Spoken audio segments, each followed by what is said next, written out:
राजगुरुनगरमध्ये उघडकीला आलेला प्रकार हा अतिशय धक्कादायक आहे आणि मोलमजुरी करून गुजराण करणाऱ्या मुकवाने या दाम्पत्याच्या दोन्ही मुली कार्तिकी आणि तुर्वा यांचा जो दुर्दैवी अंत झालेला आहे, हा खरं तर माणुसकीला काळीमा फासणारी ही घटना आहे आणि या दोघींचेही मृतदेह बॅरलमध्ये सापडले आणि खरं तर कुटुंबाशी परिचित असणाऱ्या एका व्यक्तीचा यामध्ये हात आहे आणि आरोपीला खेड पोलिसांनी अटकही केलेली आहे. आरोपीने तपासामध्ये गुन्ह्याची कबुलीसुद्धा दिलेली आहे.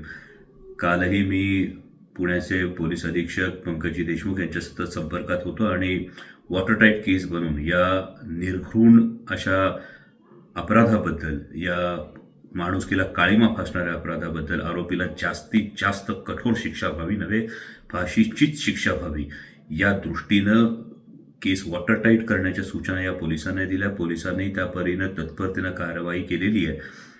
मुकवाने कुटुंबाच्या या दुःखामध्ये आम्ही सगळेजण सहभागी आहोतच, पण या निमित्तानं पुन्हा एकदा लहान लेकरांची सुरक्षितता हा प्रश्न ऐरणीवर आलेला आहे आणि यामध्ये आणखी जागरूकता करण्याची, आपण स्वतः जागरूक राहण्याची ही खरोखर वेळ आलेली आहे.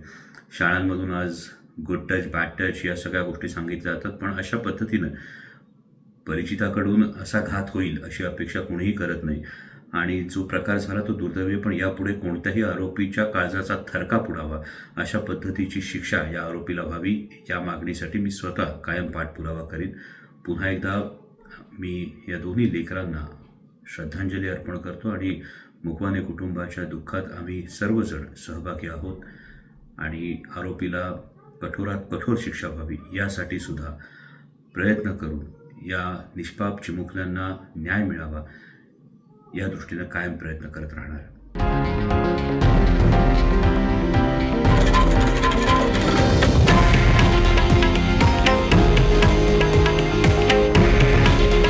हे आहे देशातील नंबर 1 न्यूज नेटवर्क आणि आपण पाहत आहात TV9 मराठी. काळजी तुमची, हित महाराष्ट्राचं.